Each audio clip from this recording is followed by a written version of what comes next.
10 মিনিটের রাস্তা যাইতে মনে করো 1 ঘন্টা 1.5 ঘন্টা লাগি যায় কি 10 মিনিটের রাস্তা।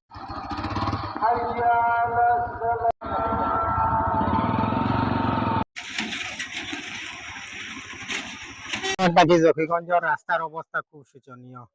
এটা তো আপনারা যারা চলাচল করা হলেও দেখরা, প্রশাসনেও দেখরা সবকিছু। আর বিশেষ করে আমরা বৃদ্ধ মানুষ যেগুলা ইটা ডাক্তার উত্তরা যাইতে হইলে হাড় গুটি অনও ভাঙ্গি যায়, এটা খুব কষ্ট। যদিও ওখানটা মেরামত করা হয়, প্রশাসন সবার কাছে অনুরোধ যেন ওটা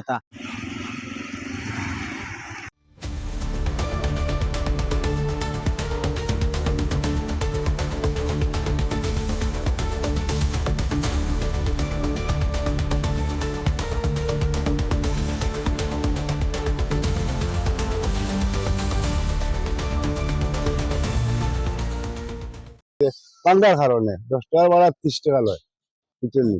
এইভাবে চলাচল খুব কষ্ট হয় মানুষের, মানুষ যাতায়াত করতে পারে না। এখন যদি মেরামত করা যায় তাহলে সুবিধা হইবে। আমি এখন সিএনজি চালক।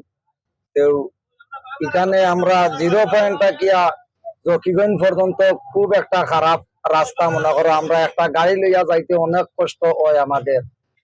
আর যদি একটা রুগী নিয়ে মনে করো এখান থেকে হসপিটাল নেওয়ার জন্য যদি যাইতে চায়, রুগীর মনে করো কত মনের অবস্থা খারাপ হয়ে যায়।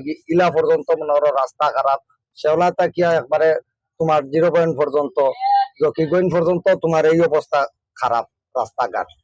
আমরা চাই আর যে ওই রাস্তাঘাটটা মনে করো যে কাজ করার লাগিয়া সরকারে ওখানোর দিকে একটু লক্ষ্য রাখার লাগিয়া গুরুত্বপূর্ণ একটা রাস্তা।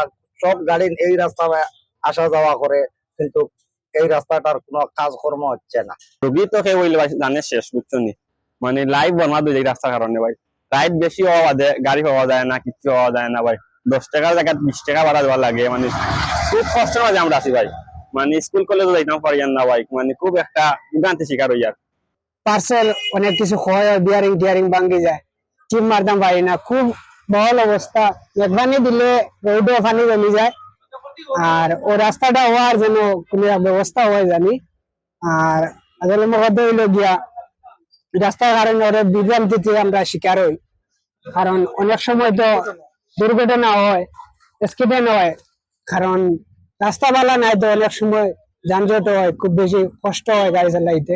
আহ্বান করবো যে আমরা যারা বিদেশি ডোনার বাই সকল আছি, আমরাও আর কি কিছু টাকা পয়সা দিয়া যদি সরকারি ভাবে যদি কোনো কাজ কাম হয় তাহলে আলহামদুলিল্লাহ আইন আমরা গ্রামের সবাই মিলিয়া বা আরো যারা পরিচিত ডোনার সকল আছেন সবার লগে আমরা যোগাযোগ করি ইনশাল্লাহ রাস্তাঘাট সুন্দর করার চেষ্টা করলাম। আর আবারও পালস টিভিতে ধন্যবাদ জানাই যে আমরা গ্রামে আইসি এরকম একটা নিউজ নিশ্চয়ই আমরা পক্ষ থাকি। শুক্রিয়া, জাযাকুমুল্লাহ।